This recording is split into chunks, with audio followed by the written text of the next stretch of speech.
Tonight, President Joe Biden is announcing new efforts to address online harassment and abuse in honor of the 30th anniversary of the Violence Against Women Act. We've recently seen several high-profile cases of domestic violence in our area, particularly cases of domestic abuse that end with a homicide. Experts say there has been an increase in these cases across the country. Madison Rios has you covered on who is at a higher risk of abuse and the resources that are available to them.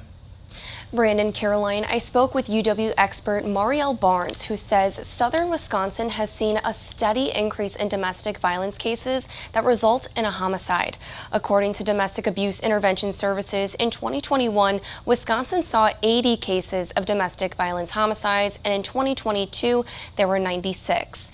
Barnes tells me statistically, younger women are at higher risk of domestic violence, particularly ages 18 to 35.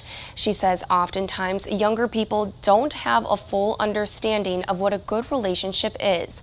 On top of this age group, Barnes highlighted 3 more demographics that are at higher risk of falling victim to abuse. If you're a person of color, you're more likely to experience violence, and you're also less likely to report it. If you're a member of the LGBTQ community, you're more likely to experience violence. The other demographic that we often see high rates of violence is if you have a disability. Barnes adds cases involving members of the LGBTQ+ community can become complicated if the victim is not public about their membership in this community. Additionally, she says abusers may find it easier to escalate their abuse if their victim has a disability. Barnes says there are ways to help a loved one if you believe they're in an abusive relationship. She says the main step is to show your support for the victim and to be patient.